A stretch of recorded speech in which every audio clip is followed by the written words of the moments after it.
जैसा कि last episode में हमने देखा कि जियान और ice emperor Milton auction house के अंदर थे और वो वहाँ से जा ही रहे थे कि तभी सेविका आकर उन्हें ये बताती है कि नयन रैन याफी से मिलना चाहती है। अब जियान और आइस एम्परर एक जगह छुपकर नयन रैन की बातें सुनते हैं। नयन रैन याफी को अपने दादाजी की कंडीशन के बारे में बताती है और कहती है कि मेरे दादाजी पिछले 3 सालों से पॉइजनस से पीड़ित हैं और दुनिया भर के एल्केमिस्ट को मैंने उन्हें दिखा लिया लेकिन वो सही नहीं हुए। लेकिन मैंने अपने टीचर के कहने पर उन्हें पिल किंग गूहे को दिखाया तो उन्होंने पिल्स दे दी और उनकी पिल काम तो करी, लेकिन उसके ठीक होने के लिए अंदर से उस जहर को बाहर निकालना था और ऐसा सिर्फ वही कर सकता है जो एल्केमिस्ट तो हो लेकिन उसके पास हेवनली फ्लेम्स भी होनी चाहिए। अब ऐसा आदमी जो एल्केमिस्ट भी हो और हेवनली फ्लेम्स को भी अपने पास रखता हो, ऐसा एल्केमिस्ट तो मिलना बहुत मुश्किल है। इसीलिए अब नयन रैन याफी के पास आई है क्योंकि याफी कई सारे एल्केमिस्ट को जानती है और उसके कनेक्शन में कोई तो ऐसा एल्केमिस्ट होगा ही जो इन दोनों चीजों को जानता हो। नयन रैन उससे ये भी कहती है कि अगर तुमने मेरे दादाजी को ठीक करने में मेरी मदद कर दी तो मैं तुम्हें कई सारे रिवॉर्ड दूंगी और फिर उन रिवॉर्ड्स की लिस्ट भी देती है। अब याफी उसे ये कहकर भेज देती है कि अगर उसे ऐसा कोई आदमी मिलेगा तो वो जरूर नयन रैन के दादाजी को सही करने के लिए भेज देगी। अब जियान और आइस एम्परर बाहर निकलते हैं और याफी अब जियान को ध्यान से देखती है और उसे देखते ही समझ जाती है कि जियान एक एल्केमिस्ट है और इसके पास हेवनली फ्लेम्स भी हैं। वो कहती है कि नयन रैन के क्लैन में जाकर उसके दादाजी को सही करना चाहिए क्योंकि ऐसा करने पर वो तुम्हें बहुत से रिवॉर्ड्स देंगे और उनमें से एक रिवॉर्ड सोल पावर को रेस्टोर करने की मेडिसिन के इंग्रेडिएंट्स हैं। अब जियान हालांकि नयन रैन से बहुत ज्यादा नफरत करता था लेकिन अब उसको इससे अच्छा मौका और कहीं नहीं दिखता, इसीलिए वो वहाँ जाने का डिसाइड करता है। याफी अब उसे एक मास्क देती है जिसे जियान का ऑरा छुप जाएगा और उसे कोई नहीं पहचान पाएगा कि ये जियान है। अब जियान मास्क को लेकर नयन रैन के क्लैन की तरफ बढ़ता है लेकिन रास्ते में तभी उसे वही आदमी मिलता है जिसे जी जूनियर ने जियान के पीछे लगा रखा था। वो जियान के सामने आकर कहता है कि आज मैं तुम्हें जिंदा नहीं छोड़ूंगा। जियान उससे पूछता है कि तुम आखिर हो कौन, जिस पर वो आदमी सिर्फ इतना कहता है कि इससे कोई फर्क नहीं कि मैं कौन हूँ, आज बस तुम्हारी मौत पक्की है। वो फुल जोश में अब जियान पर हमला करता है और जियान भी अब उससे फाइट करता है। दोनों में बहुत घमासान युद्ध चलता है जिसमें एटलास जियान बेहोश हो जाता है। अब वो आदमी बहुत हंसता है और फिर अपना खंजर निकालकर जियान की तरफ बढ़ता है लेकिन जियान अब फिर से खड़ा होता है और उसका सामना करने के लिए तैयार हो जाता है। वो आदमी ये देखकर बहुत खुश होता है और कहता है कि जितना मैं सोचता था तुम उससे कहीं ज्यादा अच्छे हो। अब जियान फिर से दोनों तरह की फ्लेम्स को प्रोड्यूस करके और उन्हें मिक्स करके बुद्धा लोटस एंगर प्रिपेयर करने लगता है ताकि वो उसको मात दे सके। लेकिन तभी आइस एम्परर वहाँ आकर उसे रोक देते हैं और कहते हैं कि इससे मैं निपटता हूँ। वो अब उसी के स्टाइल में उस पर हमला करते हैं और दोनों के बीच फाइट शुरू होती है लेकिन इस फाइट में भी वो आदमी जीत रहा होता है। हालांकि वो जीत रहा होता है लेकिन फिर भी वो कहता है कि मेरा मिशन पूरा हुआ और अब मैं यहाँ से चलता हूँ। वो फिर वहाँ से चला जाता है। वहीं आइस एम्परर समझ जाते हैं कि ये जियान को मारने तो नहीं आया था।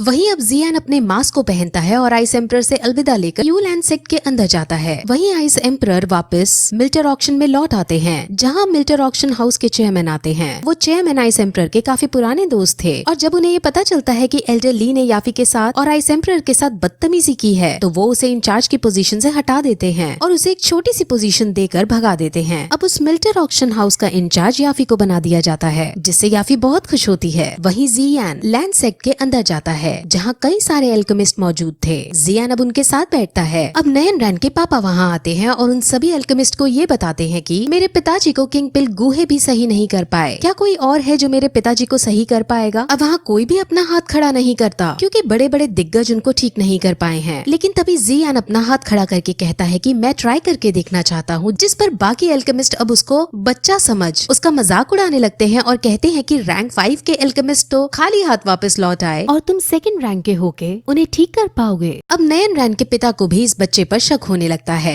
लेकिन जियान भी अपना सिग्मा मेल है और वो टोट मारते हुए कहता है कि किंग पिल गूहे पर भी आपने क्या ऐसा ही शक किया था। अब उन दोनों में थोड़ी बहस सी होने लगती है लेकिन तभी वहाँ नयन रैन आती है और वो अपने डैड को शांत कराकर जियान से माफी मांगती है और कहती है कि मेरे पिता आप पर शक नहीं कर रहे हैं, आप प्लीज इसे पर्सनली ना ले। लेकिन अब भी उसके डैड उस पर शक ही कर रहे होते हैं इसलिए जियान अब तुरंत अपने हाथ से हेवनली फ्लेम प्रोड्यूस करता है। अब सब बहुत शॉक होते हैं क्योंकि नयन रैन को यही तो चाहिए था। था। अब जियान रैंक 2 का एल्केमिस्ट भी है और उसके पास हेवनली फ्लेम भी है। और ये देखकर नयन रैन के पिता अपने बिहेवियर के लिए माफी मांगते हैं और तुरंत उसे अपने पिताजी के पास ले जाते हैं। वहाँ जियान उनकी कंडीशन देखता है और कहता है कि पॉइजन बहुत टाइम से इनके शरीर में है, जिस वजह से अब इनको बचा पाना मुश्किल है। अगर मैंने इनका ट्रीटमेंट किया या तो ये बच जाएंगे या ये तुरंत मर जाएंगे। अब आपके ऊपर है कि आपको इन्हें पॉइजन से मारना है या फिर ट्रीटमेंट करके देखना है। अब ऑब्वियसली वो उसे ट्रीटमेंट करने को कहते हैं, जिस पर जियान ये कहकर कि आप बुरी से बुरी कंडीशन के लिए तैयार हो जाओ क्योंकि अब कुछ भी हो सकता है। जियान अब उनका ट्रीटमेंट शुरू करता है, जहाँ वो हेवनली फ्लेम प्रोड्यूस करके उनके शरीर के अंदर के पॉइजन को बाहर निकालने की कोशिश करता है। नयन रैन और उसके पिताजी उसकी इस स्किल और तरीके को देखकर उससे बहुत इम्प्रेस होते हैं। अब जब नयन रैन के पिता नयन रैन को जियान को घूरता हुआ देखते हैं तो वो उससे पूछते हैं कि क्या ये तुम्हें पसंद है, जिस पर नयन रैन हंसकर मना कर देती है। वहीं उसको इस ट्रीटमेंट करने में बहुत मेहनत लगती है क्योंकि पॉइजन बहुत सालों से उनके अंदर है, लेकिन एट लास्ट वो थोड़ा सा पॉइजन बाहर निकालकर उनको होश में ले आता है। वो ये नोटिस करता है कि पॉइजन उसकी फ्लेम के साथ घुलकर खुद के अंदर भी आ गया है, यानी अब जियान की फ्लेम पॉइजन फ्लेम भी प्रोड्यूस कर पा रही है। वहीं नयन रैन अपने दादाजी को होश में आते देख बहुत खुश होती है और उनके पास जाने की कोशिश करती है, लेकिन तभी उसके दादाजी उसको खुद से दूर रहने को कहते हैं क्योंकि दादाजी नयन रैन से बहुत गुस्सा थे। असल में जब नयन रैन ने शादी तोड़ी थी तब उसके दादाजी गुस्से में आकर अपनी लेवल्स बढ़ाने का ट्राई करने लगे और इसी बीच उनको किसी जहरीले जानवर ने काट लिया और तभी से वो बिस्तर में पड़े हैं। अब उनका ऐसा ही ट्रीटमेंट एक हद तक चलने वाला है और आज का ट्रीटमेंट उनका खत्म हो गया है, इसलिए जियान वहाँ से जाने लगता है। लेकिन जियान को जाता देख नयन रैन उसके पास आती है और उसका धन्यवाद करती है। वो उससे और भी बातें करना चाह रही थी, लेकिन जियान को उससे बात करने में कोई इंटरेस्ट नहीं है और वो तुरंत वहाँ से चला जाता है। नयन रैन को ये बहुत एरोगेंट लगता है। वहीं जियान अब वापस आकर मेडिटेट करता है, जहाँ वो अपनी इस नए पॉइजन फ्लेम को देखता है। उसको पता चलता है कि इस पॉइजन फ्लेम को पाकर मैं बहुत ज्यादा शक्तिशाली हो गया हूँ। इस पॉइजन फ्लेम के अंदर खुद की अपनी एनर्जी है जो बहुत ज्यादा शक्तिशाली है। असल में नयन रैन के दादाजी की 3 सालों में डॉ की पावर कम होती जा रही थी और वो इसीलिए क्योंकि ये पॉइजन उनकी पावर को खींच रहा था और अब वही खींची हुई पावर जियान को पॉइजन फ्लेम के रूप में मिल गई है। अब जियान के पास आइस एम्परर आते हैं जो उसकी बढ़ी हुई पावर को नोटिस करते हैं। वो उसके पास उसकी फायर पॉइजन को देखते हैं। उसकी फायर पॉइजन हेवनली फ्लेम के साथ बहुत अच्छे से स्टैंड कर पा रही थी और जियान उसे बहुत शानदार तरीके से कंट्रोल भी कर पा रहा था। जियान अब इसकी पावर को चेक करने के लिए आइस एम्परर से फाइट करने लगता है और उनके ऊपर फायर पॉइजन का इस्तेमाल करता है। आइस एम्परर आइस की शील्ड बनाकर उससे बचते हैं, लेकिन फायर पॉइजन के आगे उनकी शील्ड टूट जाती है और जियान बहुत खुश होता है, लेकिन साथ ही साथ वो ये भी पूछता है कि इस पॉइजन से मैं तो बीमार नहीं होऊंगा ना, जिस पर आइस एम्परर जवाब देते हैं कि तुम्हारे पास हेवनली फ्लेम है जिसकी वजह से तुम पॉइजन से अफेक्ट नहीं होगे, इसीलिए ज्यादा टेंशन ना लो। अब फिर वो इस शहर के एक एल्केमिस्ट फेयर में जाता है जहाँ कई सारे एल्केमिस्ट सामान बेचने और खरीदने आते हैं। वहाँ दवाइयाँ और अलग अलग तरीके के इंग्रेडिएंट्स का बाजार लगा हुआ था। अब जियान भी वहाँ आता है क्योंकि इसे सोल रिस्टोर करने के लिए और भी इंग्रेडिएंट्स चाहिए थे। अब इस मेले में उसे ब्लैक रॉक सिटी की लिनफी नाम की लड़की भी मिलती है। ये लड़की जियान को पसंद करने लगी थी और ये हमेशा जियान पर लाइन मारती रहती थी। ये अब जियान को ज्वाइन करती है और उससे फ्लर्ट करके उसे पकाती रहती है। वो उसे 1 साल बाद मिली थी, जिस वजह से वो अब जियान के साथ पहले से भी ज्यादा बातें बनाने लगी थी। जियान उससे तंग आ जाता है और उससे पीछा छुड़ाने के लिए वहाँ से भागकर एक दुकान में चला जाता है, लेकिन वहाँ भी लिनफी जियान का पीछा करते हुए आ जाती है और उससे ये पूछकर तंग करने लगती है कि तुम मुझे वहाँ छोड़कर भाग क्यों आए। लिनफी कहती है कि मैं तुम्हारी शॉपिंग करने में मदद कर सकती हूँ, जिस पर जियान खुश होते हुए उससे पूछता है कि तुम्हें सोल रिस्टोर करने वाले इंग्रेडिएंट्स के बारे में कुछ पता है क्या, जिस पर लिनफी मना कर देती है और जियान समझ जाता है कि लिनफी किसी काम की नहीं। अब जियान उस शॉप से एक इंग्रेडिएंट खरीदने लगता है, लेकिन वो शॉपकीपर उसे बहुत ज्यादा दाम बढ़ाकर माल दे रहा था, जिस पर लिनफी उस शॉपकीपर की चीटिंग पकड़ लेती है और जियान अब उस शॉपकीपर से सामान नहीं खरीदता। वहीं अब हमें ब्लैक रॉक सिटी की ही नाम की लड़की दिखाते हैं जो एक शॉप से पीच ब्लॉसम फायर खरीदती है और उसके बदले में वो उसे एक खास मेडिसिन की रेसिपी देती है, लेकिन अब उस रेसिपी को लेने के बाद वो शॉपकीपर फ्रॉड कर जाता है। वो उस रेसिपी को देख लेता है और वो रेसिपी भी सही होती है, लेकिन वो उसे कहता है कि ये तो फेक रेसिपी है, मेरा आइटम मुझे वापस दो। अब इस तरह का फ्रॉड देखकर ज़ूमी को गुस्सा आ जाता है और वो शॉपकीपर से साफ मना कर देती है, जिस वजह से वहाँ अब उनके बीच बहस होने लगती है। उनके शोर को सुनकर वहाँ भीड़ इकट्ठी होने लगती है और अब वहाँ जियान और लिनफी भी आ पहुँचते हैं। लिनफी ज़ूमी से नफरत करती थी और उसे इस बार भी यही लगता है कि ज़ूमी ने फिर से लोगों को परेशान करना शुरू कर दिया है, इसीलिए वो सीधे अपने टीचर को बुलाने जाती है। वहीं जियान शॉपकीपर के फ्रॉड को समझ जाता है और वो उसको रोकने के लिए जाता है। वो शॉपकीपर जियान को देख उसका मजाक उड़ाने लगता है और फिर जब जियान भी पलटकर उसकी बेइज्जती करता है तब वो शॉपकीपर अपना हथियार उठाकर जियान को मारने बढ़ता है, लेकिन जियान उस शॉपकीपर के अटैक से बचकर उसको पीट डालता है। जियान को पीच ब्लॉसम फायर के पास एक जेट पीस दिखता है जो सोल रेस्टोर करने में मदद कर सकता था, इसलिए वो जेट पीस को खरीद लेता है और पीच ब्लॉसम फायर को उठाकर जूमी को वापस दे देता है। वहीं अब लिनफी के टीचर वहाँ आ पहुँचते हैं, जो जियान को फिर से देखकर बहुत खुश होते हैं। अगर आप भूल गए हो तो मैं बता दूं कि इन टीचर का नाम ओतो है। ओतो अब उसे अपने साथ अपने रूम में ले जाते हैं, जहाँ वो पहले उसकी खातिरदारी करते हैं और फिर उससे पूछते हैं कि यहाँ जो एल्केमिस्ट कंपटीशन होने वाला है तुम उसमें पार्ट लो। लेकिन जियान के पास अभी और भी अपने काम थे, जिस वजह से वो मना कर देता है। लेकिन अब ओतो उसे ये बताते हैं कि इस कंपटीशन में जीतने वाले को कई सारे इनाम दिए जाएंगे और उनमें से एक इनाम सोल रेस्टोर करने का इंग्रेडिएंट भी होगा। अब जैसे ही जियान ये सुनता है वैसे ही उसके आसपास का समय रुक जाता है। जियान को छोड़कर बाकी सब फ्रीज हो जाते हैं और जियान को समझ नहीं आता कि ये क्या हुआ। लेकिन तभी उसके अंदर से क्वीन मेडुसा बाहर निकल कर आती है और उसे कहती है कि इस कंपटीशन में जीतने वाले को स्पिरिट मेल्टिंग पिल मिलेगी, इसीलिए तुम इसमें भाग जरूर लेना। और अगर तुमने स्पिरिट मेल्टिंग पिल जीत कर मुझे दे दी तो मैं तुम्हें जान से नहीं मारूंगी। अब जियान उसे कहता है कि ठीक है मैं दे दूंगा, लेकिन हर बार जान से मारने की बात करना जरूरी नहीं है। अब क्वीन मेडुसा फिर से उसके शरीर के अंदर चली जाती है और टाइम फिर से चलने लगता है। अब जियान ब्लैक रॉक सिटी की तरफ से इस कंपटीशन में भाग लेने को रेडी हो जाता है, लेकिन जियान अपनी एक शर्त रखता है जिसके अकॉर्डिंग वो अपना नाम पब्लिकली नहीं करेगा, जिस पर ओतो मान जाते हैं और ओतो और उनके साथी अब जियान के पार्टिसिपेट करने वाली बात को सुनकर बहुत खुश होते हैं। अब 3 दिन बाद जियान का मैच शुरू होने वाला था, इसीलिए अब वो पहले नेक्स्ट ट्रीटमेंट के लिए यूननैन सेक्ट के अंदर जाता है और ग्रैंडपा का ट्रीटमेंट करने लगता है। वहीं नयन रैन से मिलने गुहे का एक डिसाइपल जिसका नाम मास्टर ली है वो आता है। मास्टर ली ग्रैंडपा के लिए कुछ दवाई लाया था।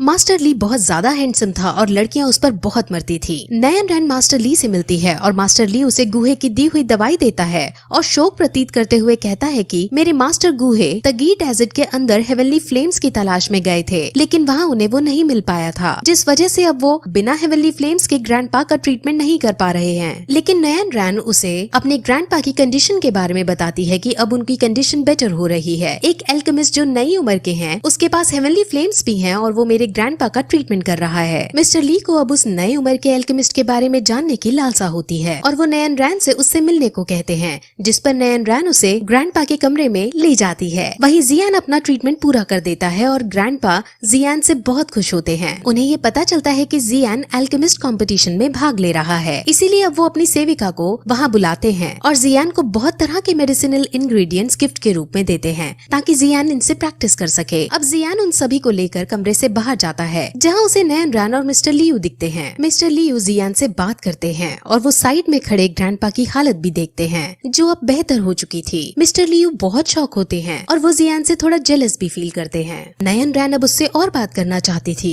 लेकिन इस बार भी जियान नयन रैन को बाय बोलकर चला जाता है। मिस्टर लियू को यकीन नहीं होता कि इतनी छोटी उम्र में इसके पास हेवनली फ्लेम है, इसीलिए वो नयन रैन से पूछता है कि क्या सच में इसके पास हेवनली फ्लेम है, जिस पर नयन रैन हाँ करती है। अब नयन रैन मिस्टर लियू को बाहर छोड़कर आने लगती है, लेकिन तभी मिस्टर लियू उसे कहते हैं कि नयन रैन तुम्हें तो पता ही होगा कि मैं तुम्हारे लिए फीलिंग्स रखता हूँ। अब इससे पहले कि वो कुछ आगे बोल पाता नयन रैन उसे कहती है कि मुझे पता है, लेकिन तुम्हें भी शायद पता होगा कि मेरे कुछ रूल्स हैं। तुम्हारे पास अच्छी स्किल्स हैं, लेकिन अभी भी तुम मेरे रिक्वायरमेंट के अकॉर्डिंग फिट नहीं हो। शायद फ्यूचर में हमारा कुछ हो पाए, लेकिन अभी के लिए तुम सिर्फ मेरे एक नॉर्मल दोस्त ही हो। मेरा जीवन साथी कोई मेडिकोर लड़का नहीं हो सकता। अब मिस्टर लियू को इस बात से बहुत बुरा लगता है, लेकिन वो ये डिसाइड करते हैं कि वो एल्केमिस्ट कंपटीशन में भाग लेकर उसको जीतेंगे और अपने आप को नयन रैन के सामने प्रूव कर देंगे। वहीं अब जियान वापस मेडिटेट करना स्टार्ट करता है और इस बार पॉइजन उसकी बॉडी की नसों में पहुंच जाता है और तभी उसकी आंख सफेद हो जाती है और उसके पास उसे अपने मास्टर दिखते हैं। वो अपने मास्टर की तरफ भागता है, लेकिन तभी नयन रैन भी वहाँ आ जाती है जो जियान पर हमला करती है। जियान उस पर काउंटर अटैक करता है, लेकिन वो पाता है कि उसने यूजी पर अटैक किया है और वो जब पीछे हटता है तो वो देखता है कि नयन रैन ने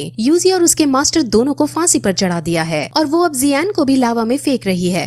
वो बहुत डर जाता है, लेकिन तभी उसके मास्टर उसे नींद से जगा देते हैं, जिससे उसे पता चलता है कि वो सिर्फ एक सपना देख रहा था। असल में जितनी बार वो ग्रैंडपा का इलाज करता है उतनी बार उसके शरीर का पॉइजन थिक होता जाता है। वहीं अब जियान एल्केमिस्ट कंपटीशन के अंदर जाता है, जहां और भी कई सारे पार्टिसिपेंट्स आ रहे थे। वहां अब उस शहर की राजकुमारी जिसका नाम यूनियर है वो भी आती है। यूनियर भी छोटी हाइट की है और बहुत शरारती टाइप की लड़की है। उसको सब पर अपना अधिकार जमाने में मजा आता था और वो हमेशा कोई न कोई दिक्कत खड़ी कर देती थी। वहीं अब जियान के सामने राजकुमारी यूनियर और मिस्टर लियू आते हैं। मिस्टर लियू जियान को राजकुमारी के बारे में बताते हैं कि इनको एल्केमिस्ट में रैंक 3 का पद हासिल है और फिर राजकुमारी को जियान के बारे में बताते हैं कि इसके पास हेवनली फ्लेम्स भी हैं। राजकुमारी का मन उनको देखने का करता है, लेकिन जियान उसको हेवनली फ्लेम्स नहीं दिखाता और उनसे कहता है कि हेवनली फ्लेम शो ऑफ करने के लिए नहीं होती। अब राजकुमारी का ईगो इस बात से हर्ट हो जाता है और वो उसकी शक्तियों के बारे में पूछती है कि आखिर तुम्हारे पास ऐसा है क्या जो तुम मुझे मना कर रहे हो। जियान कुछ नहीं बोलता, जिस पर राजकुमारी को अब और गुस्सा आ जाता है और अब वो फायर बॉल्स क्रिएट करके जियान की तरफ फेंकने लगती है। जियान अपनी नॉर्मल फायर से उसके अटैक को डिफेंस करता है और बहुत कोशिश करने के बाद भी राजकुमारी जियान को नहीं हरा पाती। अब राजकुमारी को बहुत गुस्सा आता है और अब वो एक बड़ा सा फायर बॉल बनाती है और वो फायर बॉल खुद उन पर ही संभल नहीं पा रहा होता। लेकिन तभी वहाँ राजकुमारी के मास्टर, जिनका नाम प्रेसिडेंट फामा है, वो आ जाते हैं और वो उसके फायर बॉल को नष्ट करके उसे शरारत ना करने को कहते हैं। वहीं उनके साथ पिलकिंग गुहे भी थे, जो अब जियान को देखते हैं। हालांकि जियान ने मास्क पहन रखा था, जिस खातिर उन्हें कोई पहचान नहीं पा रहा था। गुहे जियान के पास आकर उसकी तारीफ करते हैं